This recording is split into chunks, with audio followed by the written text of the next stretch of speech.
Allô mes kikis! Pour ceux qui tombent sur notre chaîne par hasard, je m'appelle Manon, alias La Petite Bête. On a une chaîne qui est surtout culinaire, mais une série qui s'appelle Les Malas, pour Manon Lapierre, comme J-Lo, qui est beaucoup plus personnelle. Aujourd'hui, je vais vous parler du yoga.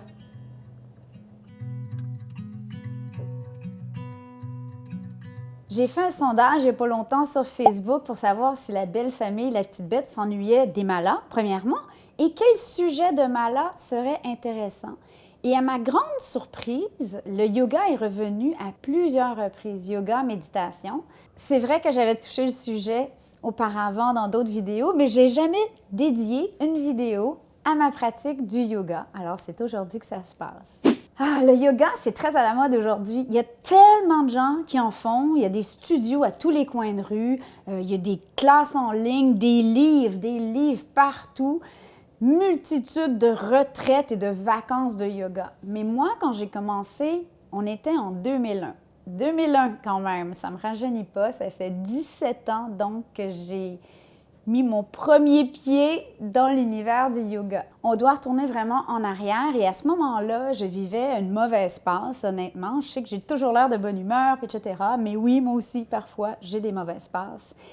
Et ça mériterait peut-être un autre mala parce que je travaillais alors exactement où je voulais être et j'ai fait carrément un burn-out ou un épuisement professionnel. On a décidé de virer notre vie de bord. On est parti de la ville, on est allé vivre dans les Laurentides. Et on s'est acheté un chien, Macduff, et j'ai changé de boulot, Lionel aussi, donc ça a été vraiment un renouveau dans notre vie. Et donc, à ce moment-là, j'ai développé une curiosité pour le yoga, pour m'aider à me ressourcer, à me connecter à moi-même. Et j'ai commencé avec une école de Saint-Sauveur, avec une très bonne professeure, j'étais très chanceuse, qui s'appelle Parijata Charbonneau, qui a encore un studio d'ailleurs à Saint-Sauveur, ça doit faire 10 ans que je ne l'ai pas vu. Mais Parijata, un jour, je vais aller le voir. Toujours est-il que Parijata, bon, comme je disais, j'étais chanceuse. La raison pour laquelle je vous dis ça, c'est que justement, dû à la popularité du yoga de nos jours, je connais plein de gens qui me disent « Je sais pas pourquoi tu aimes ça. Moi, j'ai essayé une fois, j'ai trouvé ça épouvantable, j'ai eu mal partout, je ne sais pas le suivre, c'était trop difficile, ou j'ai rien senti, ou mon Dieu, les hum... » Tout ça pour vous dire que pour chaque personne, pratiquement, il y a un professeur. C'est un petit peu comme un thérapeute. Hein? Ce n'est pas tous les thérapeutes qui vont avec nos besoins, avec notre personnalité. Et c'est la même chose dans le yoga. Bon, il y a des gens qui sont des gens de un professeur, qui tombent en amour avec un professeur et qui ne suivent que cette école-là. Moi, je suis ce qu'on appelle en anglais un seeker. Un seeker, c'est quelqu'un qui butine. Donc, j'essaie toutes sortes de trucs, puis je pense que ça fait partie de ce qui me motive dans la vie d'essayer toutes sortes de nouvelles choses tout le temps. Donc, j'ai eu beaucoup de professeurs de yoga dans les 16 dernières années, dont moi-même. J'ai rapidement réalisé que moi, qui n'étais pas une fille terriblement sportive, j'ai jamais été quelqu'un qui a fait du soccer ou qui capotait sur les classes d'éducation physique. Je trouvais pas ma discipline sportive. J'avais pas de problème de poids nécessairement, donc je voyais pas l'usage de faire attention. Mais bon, à ce moment-là dans ma vie, oui, j'en avais besoin. Et j'ai réalisé que le yoga, c'était tellement bon pour moi. Ça a carrément changé ma façon de respirer. C'est pas peu. Je pense que ça, c'est la première chose qu'un bon professeur de yoga devrait vous montrer, c'est savoir respirer à fond. Parce qu'en fait, une fois qu'on a appris à respirer comme il faut, donc, c'est-à-dire de vraiment remplir ses poumons, remplir le ventre, laisser l'air circuler partout. On réalise à quel point que la majorité du temps, surtout dans les moments de stress, d'anxiété, on bloque tout, y compris la respiration, alors que la respiration est peut-être la clé de tout. Et bon, si vous êtes en vie, vous respirez. Donc, n'importe qui peut utiliser déjà cette technique. Ça pourrait être quelque chose que je pourrais faire avec vous si jamais ça vous intéresse. Un exemple de l'impact de la respiration, tandis que j'en parle, qui est vraiment flagrant. Bon, je vous ai raconté dans la vidéo sur Momo, donc il fallait l'avoir ici si vous l'avez manqué. C'est un autre mala, c'est un des premiers, des plus touchants qu'on a fait, sur l'histoire des jumeaux. Et quand j'étais, j'étais enceinte à 15 semaines et on avait booké une amniosynthèse parce que je tenais à savoir si le bébé, parce qu'on pensait qu'on n'avait qu'un bébé à ce moment-là, si le bébé était en santé. Et puis, donc, on s'en va à notre rendez-vous à l'amniosynthèse, moi et Chérie. Là, littéralement, ils viennent de nous annoncer que c'est pas un, mais 2 bébés. Et moi, j'avais une peur terrible de la maternité. Je retoucherai à ça plus tard. Toujours est-il que c'était vraiment un choc. On était carrément en choc. Puis là, je me suis dit, mais là, qu'est-ce qu'on fait? Parce qu'il y a quand même un risque à l'amniosynthèse. Vous savez, il rentre une grande seringue dans le ventre de la mère pour aller chercher du liquide amniotique. Puis là, du coup, j'étais comme, mais là, j'ai 2 bébés, j'ai 2 poches amniotiques. Qu'est-ce qui se passe? Puis là, je dis au médecin, mais est-ce que je devrais quand même le faire? Est-ce que c'est plus risqué? Il dit, bien écoutez, dans le cas de grossesse gémellaire, vous avez encore plus raison de le faire parce qu'il y a plus de risques de problème. Puis là, vous savez, je me suis jamais posé la question, qu'est-ce que j'allais faire si jamais il y avait problème? On n'était pas rendu là dans notre développement. Là, on était encore en choc de penser que... Alors, je suis couchée sur le dos. Il y a l'échographie qui se passe en même temps où là, on voit à l'écran les bébés, ce qui est merveilleux. C'était la première fois qu'on les voyait, en fait. Là, il me dit, essayez de relaxer. Évidemment, c'est pas facile pendant qu'ils rentrent. On voit l'aiguille qui rentre, les bébés qui bougent partout. Puis là, Lionel, qui me connaît si bien, à ce moment-là, on était rendu en 2006, qui me dit, il y a toujours le bon mot, mon chéri. Il dit, Manon, il dit, fais tes respirations yogiques. Et puis là, je suis couchée sur le dos et on voit à l'écran les bébés qui bougent là, de tous bords et tous côtés. Et là, je me mets à inspirer.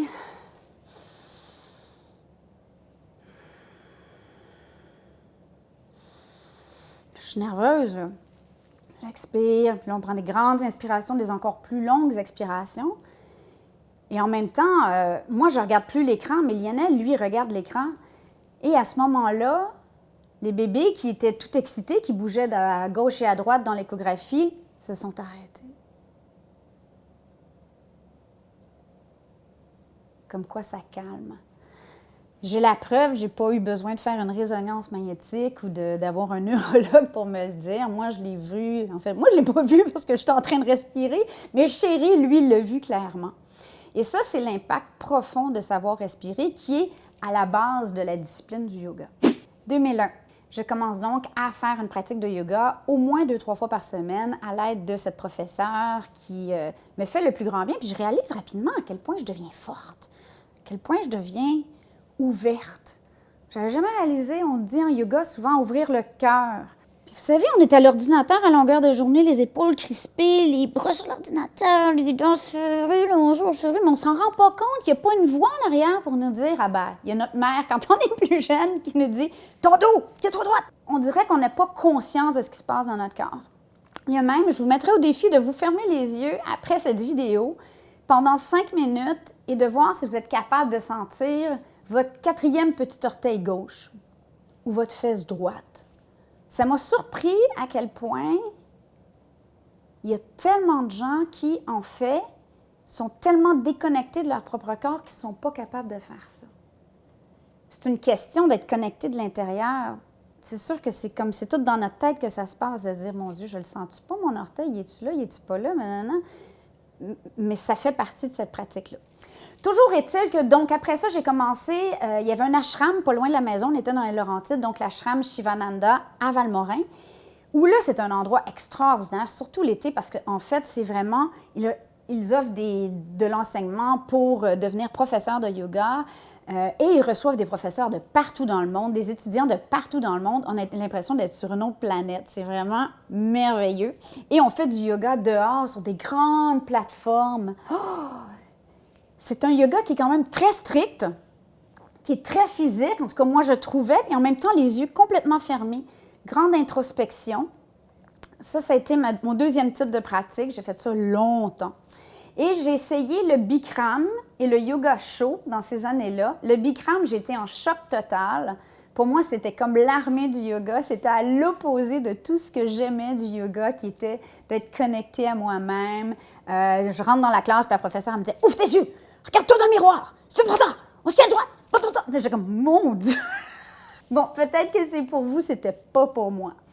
Toujours est-il qu'après 3-4 ans de vraiment bonne pratique de yoga, j'étais vraiment au top de ma forme, l'envie m'a pris de partager cette passion et les bienfaits que ça m'apportait avec d'autres. Et j'ai commencé à chercher pour des endroits où je pouvais apprendre à enseigner le yoga. Toujours est-il que j'ai trouvé une école de Vancouver qui, en fait, cette dame-là s'appelle Asha Gale Dieleman, qui, elle, avait appris de l'école Kripalu de yoga, qui est un yoga qui est très fluide. C'est un hatha, mais très fluide, ça laisse place à la personnalité et à nos goûts profonds. Difficile de décrire autrement. Et elle offrait un cours d'enseignement, un Yoga Teacher Training à Tulum, au Mexique, pendant 1 mois. Donc, Chéri m'a laissé partir, il a gardé le chien, le patron m'a laissé partir et j'ai saisi l'opportunité. On était en 2005. Là où l'histoire est cocasse, c'est que je n'ai jamais vraiment formellement enseigné le yoga. Pourquoi? Parce que le dernier jour de notre mois de yoga intensif avec ce petit groupe, on n'était que 6, c'était vraiment fabuleux. Des gens de toutes sortes d'endroits. Vous savez, c'est le genre d'expérience qu'on fait quand il y a des choses à remuer. Fait que tu deviens vraiment très proche des gens avec qui tu fais cette classe-là. Puis en même temps, bien, c'est physique, c'est mental. Tulum est un endroit qui est hyper spirituel, qui est vraiment connecté à la terre. C'est un des endroits où je me dis, si moi je suis malade un jour, je vais aller parce que je le sens, je me sens vibrer. Malheureusement, ça devient hyper populaire, hyper cher, peut-être pas pour les raisons spirituelles que je cite en ce moment, mais jadis, j'étais dans une petite hutte sans électricité, devant la mer. C'était magique. On pouvait marcher des longues distances sans voir aucun hôtel, sans presque voir personne. Maintenant, c'est rendu un petit peu un zoo. C'est encore très boho, mais c'est devenu un peu trop à la mode. Donc, le dernier jour de notre session pour enseigner le yoga, on avait eu notre graduation. On a fait un temazcal. Un temazcal, c'est un peu un sweat tent, je ne sais pas comment dire ça en français, un sauna, un peu comme les tentes amérindiennes, avec un chaman. C'est un vrai chaman, il ne parlait pas un mot d'anglais ni de français, on ne comprenait rien de ce qui se passait vraiment. C'est notre professeur qui nous guidait parce qu'elle a eu des jumelles d'un chaman. On ne demandera pas les détails, mais toujours est-il qu'elle parle très bien le mexicain et la langue maya. Et quand on fait un temazcal, il y a 2 choses dans le processus. C'est qu'on doit premièrement arriver avec en tête quelque chose qu'on veut laisser derrière. Qu'est-ce qui ne vous sert pas? Ça peut être de la haine, ça peut être de la culpabilité, ça peut être de la colère, ça peut être de la peur. Donc tout ça, c'est des émotions qui nous grugent, ça tourne dans notre tête, ça nous empêche d'avancer.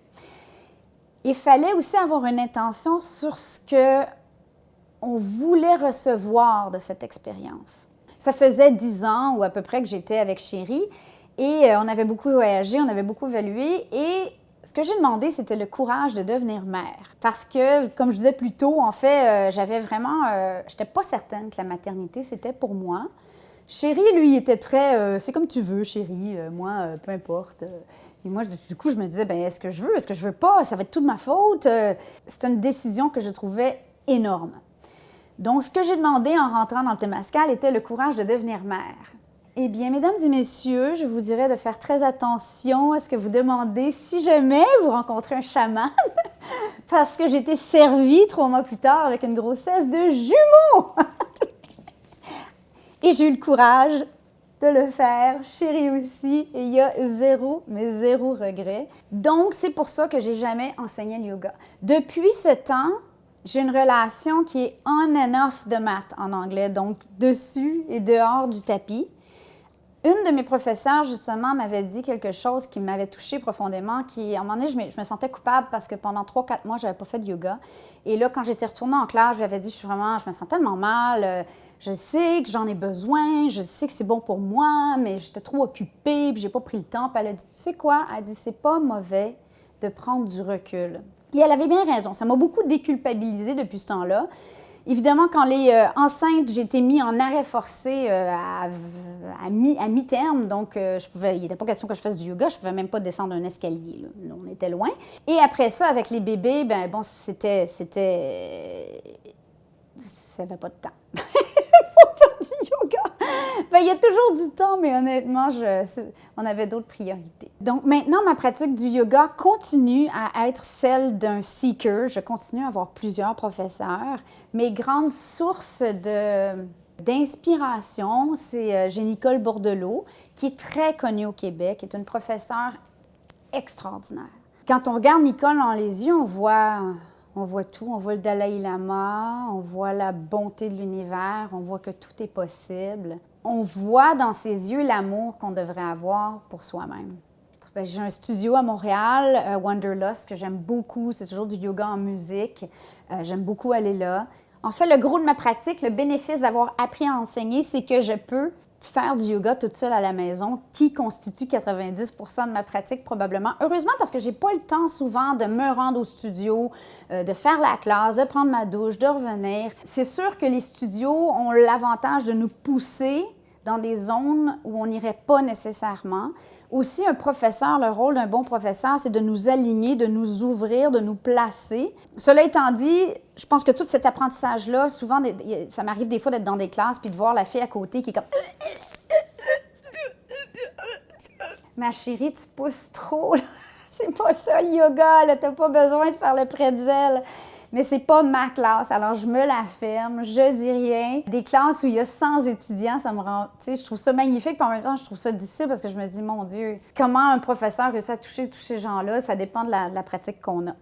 Donc, toujours est-il que ma pratique, je la fais à la maison beaucoup. J'ai une routine que je fais pour moi, qui est assez régulière, où là, je peux l'enchaîner, je mets de la musique.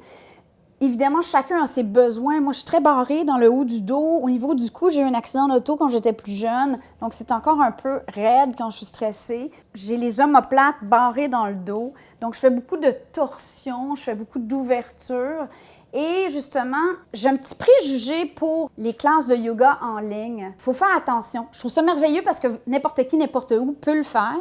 Cela étant dit, tu sais, vous êtes dans une position, puis là, en train de regarder l'écran, bien là, c'est là qu'on peut se blesser. Donc, il faut faire attention, il faut y aller à l'oreille, il faut s'écouter, puis il n'y a non plus personne pour vous placer. Donc, éventuellement, ça serait important, si vous faites que du yoga à la maison en suivant des DVD, d'aller voir un bon professeur. Une classe privée ou dans un groupe ou une retraite de yoga, ça, c'est extraordinaire. Ça peut aider grandement votre pratique parce que quand on est tout bloqué, en fait, toute l'énergie, le prana de la terre, de l'univers passe pas. Ça reste bloqué dans une des articulations, puis donc on perd les bénéfices du yoga. Tout ça pour dire qu'il y en avait aussi qui étaient curieux sur la méditation. La méditation, c'est la même chose et c'est autre chose. En fait, je ne sais pas si vous savez, mais le yoga, la pratique du yoga existe pour permettre au corps d'être confortable en méditation. Donc, les deux vont ensemble. Et il y a le pranayama, toute cette discipline, toutes sortes d'exercices de respiration qui sont aussi extraordinaires, qui ne prennent pas beaucoup de temps. En tout cas, je pourrais parler de ça pendant des heures, comme vous voyez. Peut-être qu'un jour, il faudrait que je prenne le temps de l'enseigner, mais bon, peut-être que c'est en commençant avec YouTube. Je sais que c'est différent de la cuisine. Je sais que c'est un autre volet de moi. Peut-être que ça vous intéresse aucunement, et c'est correct, parce que si c'est le cas, vous êtes probablement plus en train de m'écouter. Et si ça vous intéresse, bien, dites-moi en commentaire. Je suis curieuse de savoir ce que vous en pensez. Bien, que dire de plus? Namasté! Et je vous souhaite que le yoga vous apporte autant qu'il m'apporte, qu'il m'a apporté et qu'il m'apportera certainement dans le futur. Même si je n'ai pas tout le temps de le faire. C'est correct. Je prends du recul. Je vous aime.